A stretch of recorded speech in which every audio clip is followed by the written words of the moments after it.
Friends, I am Don Remick. I am one of the 3 Bridge Conference ministers for the Southern New England Conference of the United Church of Christ. And you have joined us for the first in a series of webinars that are being hosted by the Council of Conference Ministers for the United Church of Christ. As you all know, this is an extraordinary time. The COVID pandemic has profoundly reshaped our lives and our world and our ministries. We've been in this pandemic now for nearly 4 months. Give or take a millennia. And we are learning and we are surviving and we're adapting and we're creating and we're exhausted and we're exhilarated. The experience of this pandemic is as varied as the number of churches and communities that are represented here and across our country. And it may vary as well from moment to moment to moment for each one of us. And as we are just beginning to learn how to accommodate to a pandemic, the killing of George Floyd triggered a renewed emergence to try to deal with a cry to unmask and dismantle and oppose and eradicate racism in all its form. This is an extraordinary time for our communities of faith to discover new ways of being God's presence in the world. So your conference ministers from across the UCC realize that there is a lot of experimentation and innovation happening in our churches across the country for such a time as these. And as is the case with such things, some of those adaptations and experiments are brilliant, and some we've learned we don't have to try again. There's that marvelous old saying, there is no failure, only feedback. And we, as conference ministers, have been watching and listening and learning from all of you. There's wisdom and experience out there among our churches and our clergy and our laity that is worth listening to, observing, and amplifying. So this series of webinars is an attempt to do that. We'll be bringing together 3 to 5 panelists at various times throughout the summer and beyond from churches across our country so they can share their stories, their lessons, and their insights. Each webinar will have a particular focus and a particular theme that will be hosted by different conference ministers. They're all going to be recorded so you can refer back to the information later. Panelists will share what they did, how they decided to do it, and what they've learned along the way. And you will have the unique opportunity to be inspired, to be warned, and to be guided by what we've all learned. And you'll have ideas to bring back and modify and adapt in your own setting as well. So today's focus is on phasing forward towards in-person worship. And I want to start part of this part with a time of devotion. Let me share with you a reading from Psalm 1, and I am combining both the Message and the new RSV. Please forgive me, my New Testament, Old Testament scripture professors from along the way. Psalm 1. How well God must like you.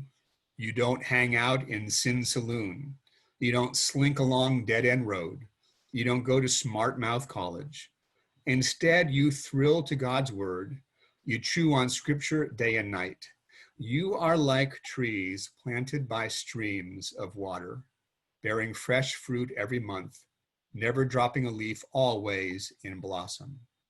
You are not at all like the wicked, who are mere wind-blown dust, without defense in court, unfit company for innocent people.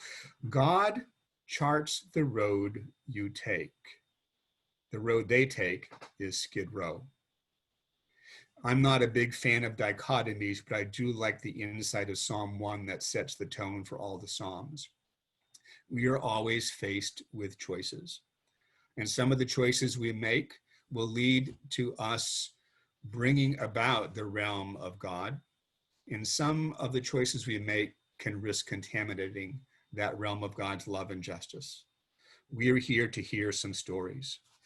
The intention of this particular webinar is not to give you advice on what you should do.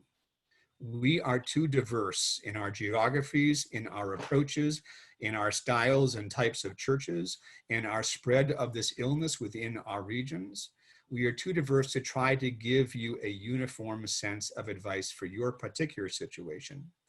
And right now we're watching a resurgence of the virus at places around the country where it's peaking in some cases for the first time, and in other places it's coming back again, even as some regions have brought the number of deaths down to near zero every day. So this is not a panel of experts. It's folks like you on a journey to be brave and faithful in this ever-changing pandemic world. So if you need specific advice for your situation, your best approach is to contact your conference staff, go to their websites. Every conference has a set of guidelines or some wisdom along the way that will be most helpful to you. And in your own context, your own conference, they have customized it to your situation, to your setting, to your geography, and to your region. So reach out to your conference for specifics. Rather, this is all about stories to give you a glimpse of how different churches have made their decisions. You'll learn insights from their thinking, from their process, from the conversations that they have had that will help you with your conversations. So let me introduce to you this panel of esteemed and distinguished and good-hearted people. Joanne D'Agostino is from Lakewood, Ohio. Wave and say hi to us. Excellent. We have Jessica Hanley at the Quentin UCC in Penn Central. We have Peter Brem, who is here from the Evangelical Reformed UCC in Frederick, Maryland. His pastor, Barbara, we hope will join us shortly. She had a last-minute emergency in the church. She hopes to get back and to join us in some time shortly. We have George Miller here from Florida. Hi, George. And last but by no means least, we have two people, Wayne Paris and Reverend Joe Tripp, here from Middletown, Rhode Island. Welcome to all of you, and thank you for being with us today. I'm going to just simply call upon you by name. I'm going to go in alphabetical order and invite you to answer a couple of the questions. First, tell us a bit about your church so you have sort of a sense of the context of where you're working, and then share with us your story. And Joanna, I'm going to invite you to go first. All right, so I am in Lakewood, Ohio, which is a suburb of Cleveland. We're directly west of the city, and we're the most densely populated suburb in Ohio. Many people say the most densely populated area between New York and Chicago. So it's just, I'm currently sitting out on my front porch and can probably lean over and touch a house to the right of me and a house to the left of me. So it's a pretty crowded area. And I say that because it has a large role to play in kind of when we are going to be able to return to worship, because this virus spreads in densely populated areas, and that's what we're facing. So Don, do you want me to go ahead and talk? Sure, absolutely. Go ahead and tell sort of the whole story. I'm sorry, okay. Go ahead and tell the whole story. That's fine.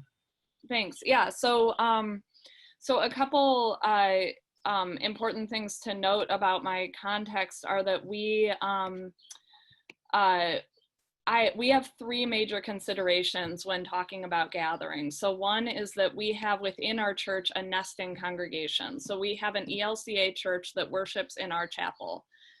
So we try to make decisions in tandem with them so as not to disrupt either of our kind of situations, so that, you know, people don't say, oh, look what they're doing, or that kind of thing. We also operate a nursery school out of our church that is shares a 501c3 with us. So it is so that is a consideration to keep in mind too. So we have to make a decision this coming fall too about what we'll do with our nursery school. So we have about 90 students per week that are a part of that, ages 2.5 to 5. So so when at the very offset of this, we had to make sure that we were making a decision that was kind of in the consensus of all three of those entities. So we closed at the same time. So we closed the school and both churches in tandem. And from there, we created an advisory team. And the advisory team is made up of 2 members of our church and 2 members of the nesting congregation.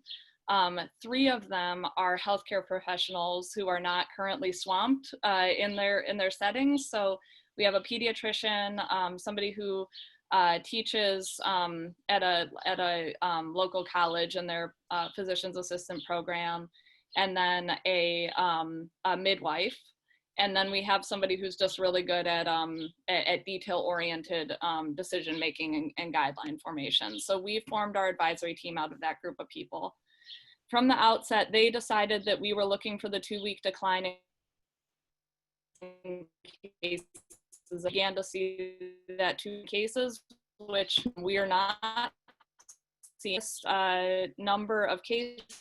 I have my internet connect if I know. So we had the highest number of cases yet today. So we're not seeing that decline yet. So we're looking for the 2-week decline in cases. We're looking for adequate testing, and we're looking for adequate contact tracing. So we're starting to see adequate testing in our area, starting to see the contact tracing in our area. We meet regularly to discuss, will there be a point where we're willing to adjust that decision? You know, is there going to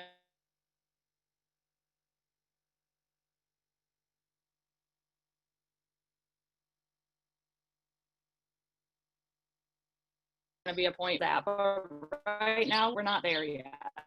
So one can suggest too is that we do conditioning in our sanctuary.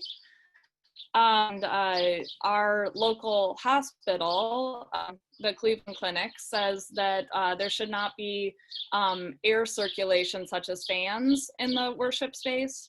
And so for us, it's actually just not healthy to be in our space. As COVID aside, it's not a healthy thing for people to be gathering in our sanctuary right now. So we're holding steady. We're starting to see a few churches that are opening up in the area, and the pressure feels real. You know, I have at least an email or a phone call or a text every day saying, hey, did you know that so-and-so opened and this is how they're doing it and all of that. So we're working on creating a guideline for what it will look like when we return, so that we can have the sketches and the guidelines and the rules, so that when the time is right, we can institute those guidelines. I'm not looking at my time. Am I okay right now, Don? Need 2 more minutes. Okay.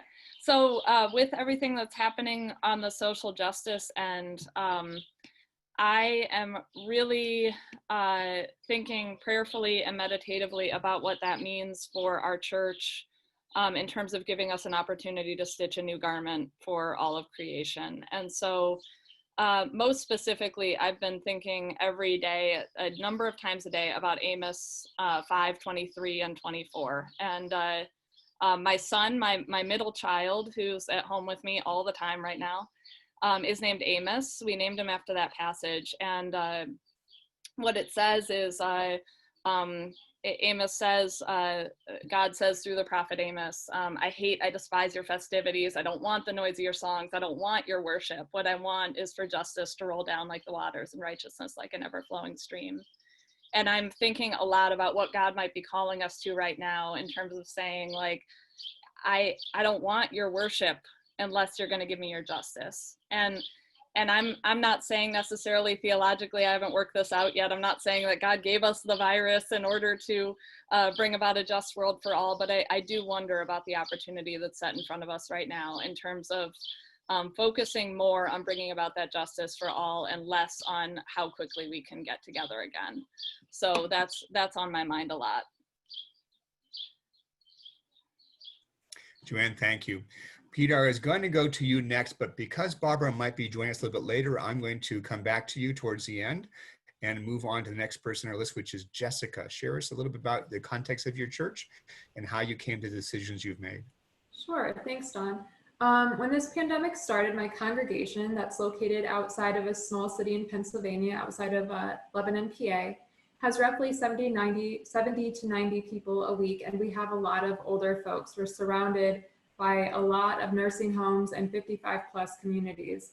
So when this all started, we didn't imagine that we'd be out of the sanctuary for more than a few weeks. However, from the get-go, we have tried to be proactive rather than reactive, moving our worship services and other church-related meetings online since the 3rd week of Pentecost, when COVID-19 became a reality, and we wanted to find new ways to stay connected as we could not safely gather in person with the number of older folks that we had and wanting to keep our community safe. But being a congregation that is situated in Lebanon County in Pennsylvania, we have this difference between state and local guidelines that happened. So when the state began to formulate a plan for containing the virus in the Commonwealth, we took these suggestions seriously. A COVID task force committee was created from suggestions made by a meeting with the Penn Central Conference. All members and attendees of our congregation who felt they could aid in this committee were invited to join via email and the weekly worship service announcements that were sent out in mail and in email. The committee has 4 self-selected individuals, including myself and 3 congregants with varying backgrounds of food and public safety. We looked at resources from the CDC, the Penn Central Conference, which is our conference, our insurance company, local and state guidelines, looked at what schools and other public institutions with larger gatherings were doing in our area, and asked an active nurse in our congregations questions we had regarding the virus in our area during our planning. We chose, given the rift between local and state guidelines that is taking place, to acknowledge the green, yellow, and red methodology which was proposed by the state legislature and follow the recommendations for our county, which are given by the state for when restrictions will go to the green phase for our county. We're the last ones to move into the green phase of our whole state. Prior to our COVID-19 committee meeting, a SurveyMonkey survey was sent out to our congregation inquiring what needed to happen for them to feel safe in returning to in-person worship, or if they would not feel safe returning to worship for some period of time. The survey also inquired about how they felt connected to the congregation and how they were doing mentally, physically, and emotionally. Those without email were called personally by me, their pastor, to check the temperature of how they were doing about returning to worship in the future and their overall well-being. The anonymous results from the survey were shared with the task force to help us create our set of guidelines based on the aforementioned information in regard to what the best course of action for our congregation would be. We did create a set of guidelines, which is approximately 4 pages in length, and shared that via email and snail mail to those without internet. But because this was a lot of heaviness, we wanted to make sure people didn't feel scared coming back to worship when we resumed. So we wrote a covenant of care, which creates a language of care rather than command, and I'll read it at this time. As an individual who attends Quentin United Church of Christ, I covenant to work with my fellow church members, family, and friends to keep our community safe and healthy. I covenant to wear a face mask as a symbol of love and care for others, to sit 6 feet apart from others, leaving room for God to work in the in-between spaces, to clean up after myself, knowing that God is with me wherever I go, and so are the germs that I have. I will honor and respect the sacredness of each person in this space, and to stay home if I don't feel well, knowing God is with us wherever we are, whether inside or outside the walls of the church. I covenant to work together with my church family in creating a safe and healthy space to worship as one body, united in God's love, acknowledging the hard work ahead and the commitment to care for one another. Together, we as the church covenant to care and love one another in new and different and radical ways, embracing God's still speaking voice. And I understand that while this covenant does not go in depth to everything we are doing, it does serve as a reminder to all of the congregants the intention behind our actions, the loving and caring for one another. As of right now, we are planning on resuming worship once our county enters the green phase, which for us will be on July 5th as of right now, and we'll resume worship on July 12th. And we're planning to have services outside as long as weather permits, following all of the state and local guidelines we've been giving and holding services for 30 minutes or less. We are hopeful that with all of this intentionality, we've gotten the attention from our community about the importance of loving and caring for others, not just in our church, but in our community and world as well.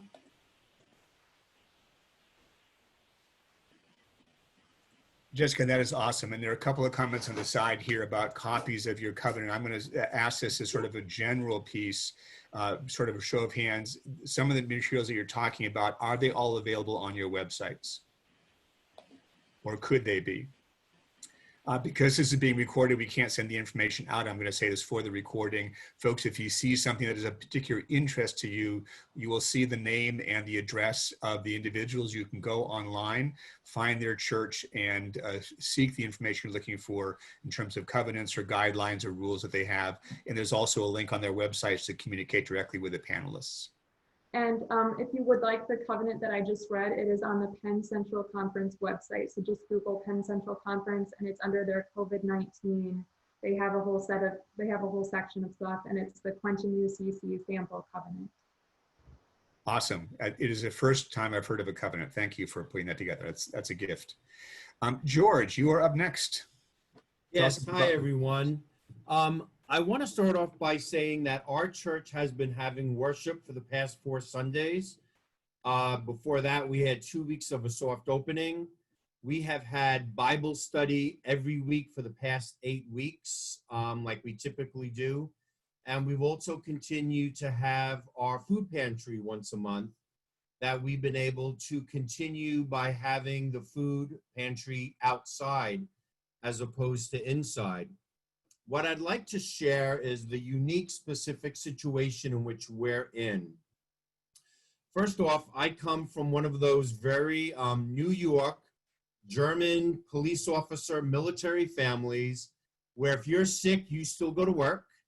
And if you don't feel well, you sleep and you drink lots of soup.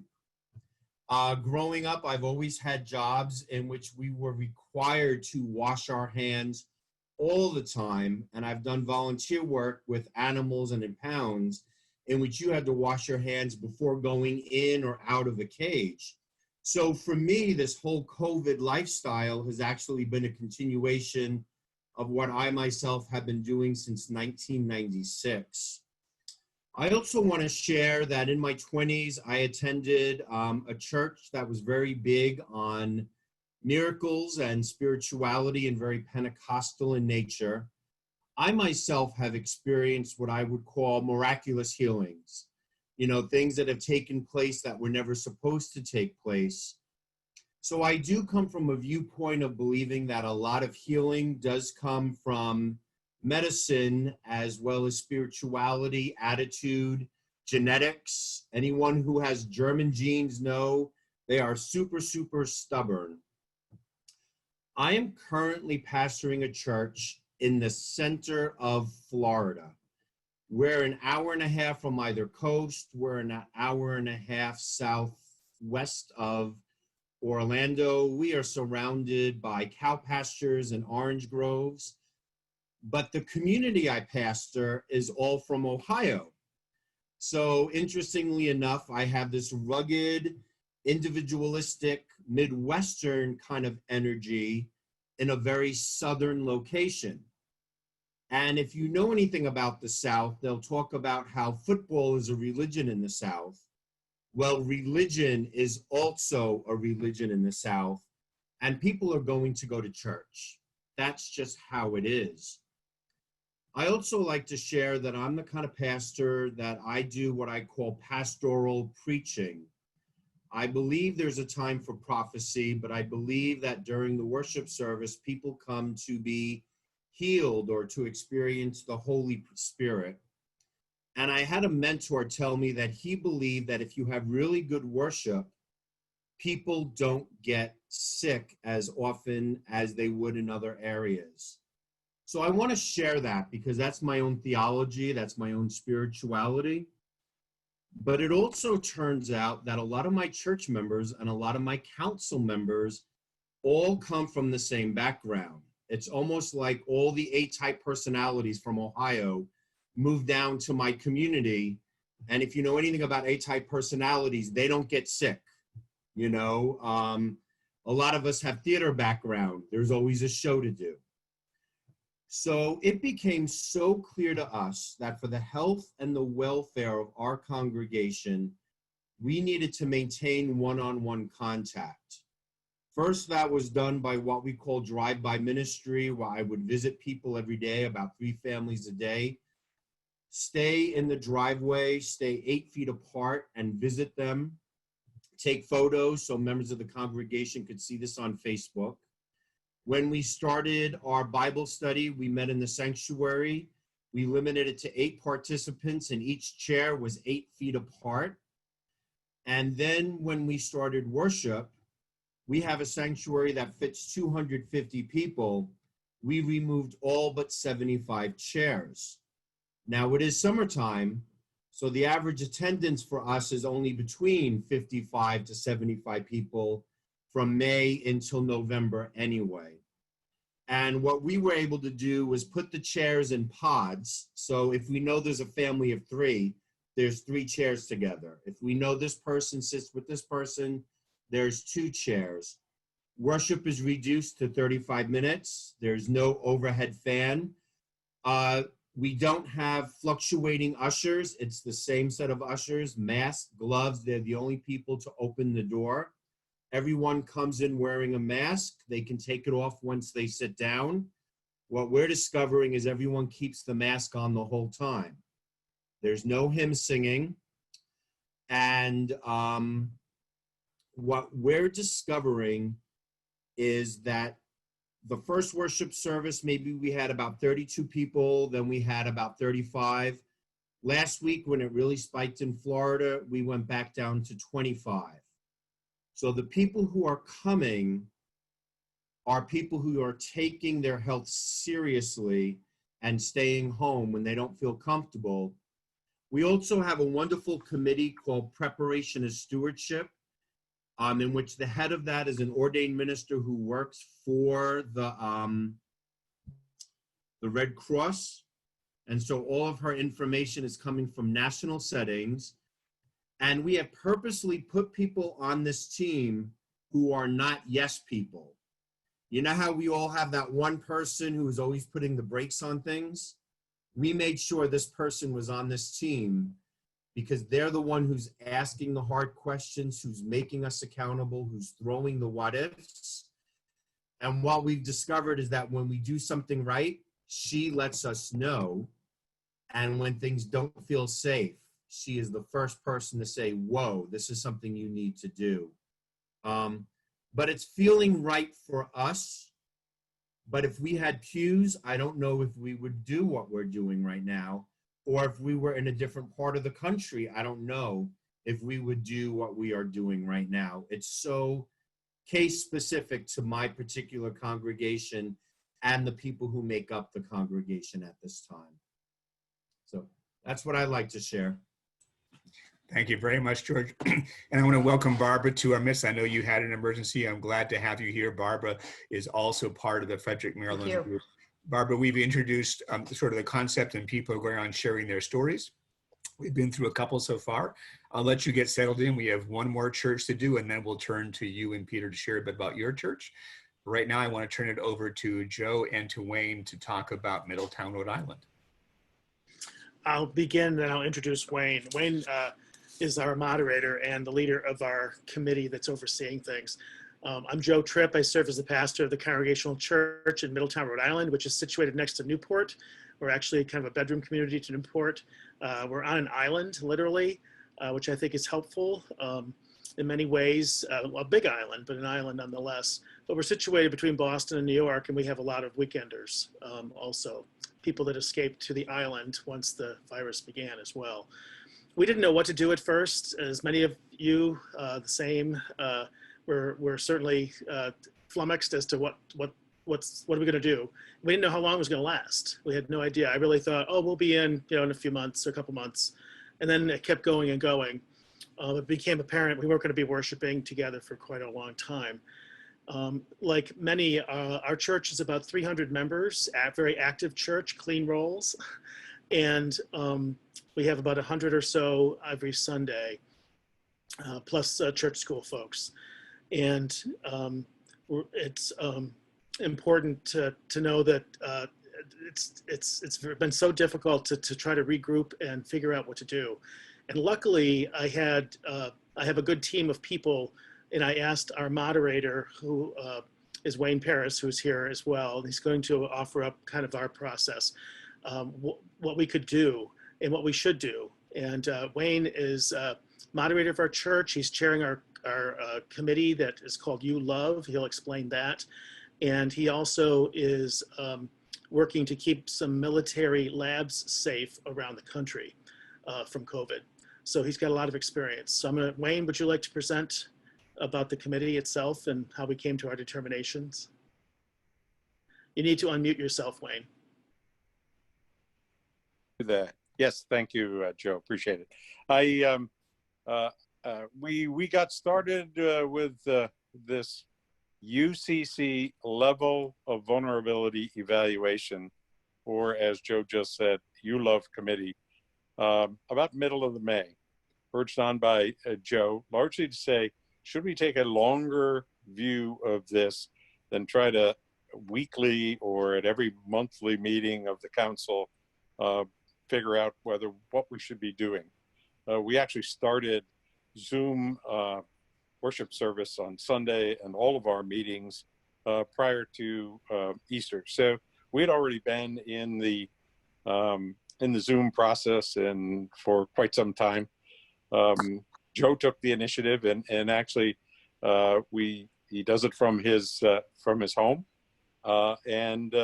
We have been extremely successful with it, even though we kind of started from scratch and very, very quickly. I say success largely because the number of congregants that show up for Zoom every Sunday now is growing every week. We have a lot of congregants that do live in Florida and other places and come back to Rhode Island in the summertime. They haven't come back to Rhode Island this year, but we are still connecting with them down in Florida. And so we found that the Zoom services were doing pretty well. And that was one of the rationales for us to make the decisions that we did. So Joe asked to stand this up, and the council gave us a charter to do that about the middle of May to the end of May.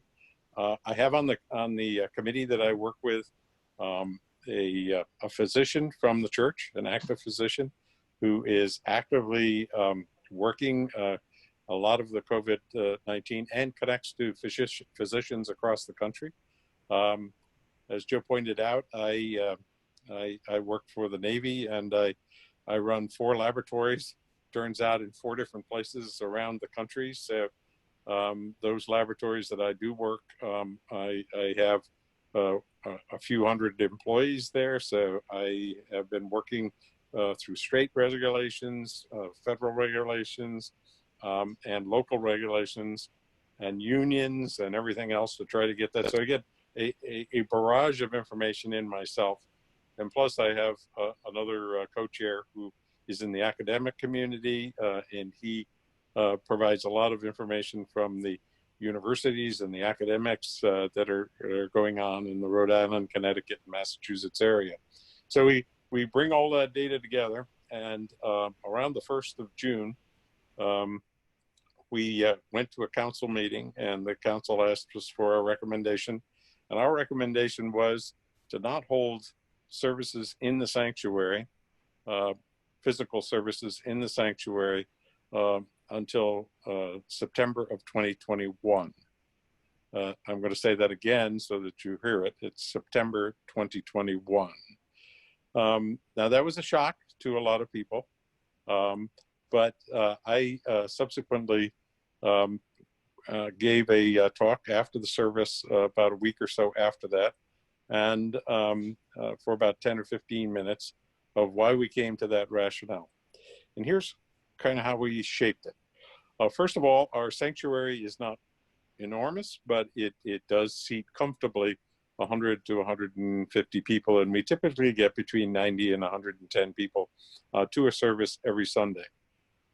However, because of the pews and the way they're situated, the max we could ever really put into there and have safe social distancing would be about 40 people.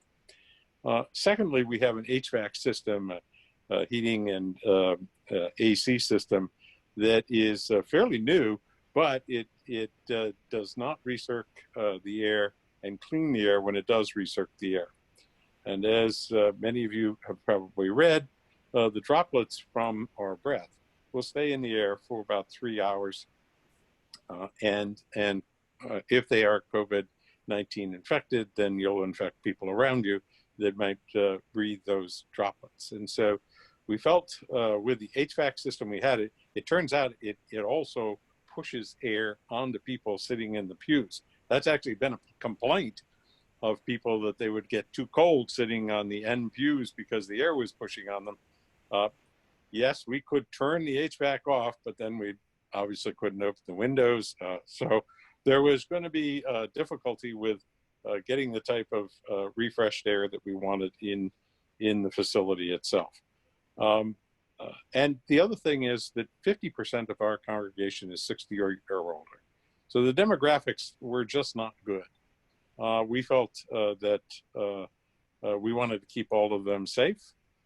And we did poll a lot of, I did, and my co-chair particularly, because he's much younger than I am, polled a lot of younger people in the congregation, and they overwhelmingly were in support of not having services to protect our older congregants. And so we felt that it was the right thing to do. But the real major reason was we were doing pretty well with Zoom, and people loved it.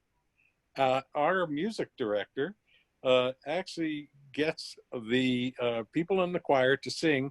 He is the head of music department at Salve Regina College. So he synthesizes all those voices and gives us anthems, and he gives us singing all through over Zoom. It's amazing. Well, we couldn't do that.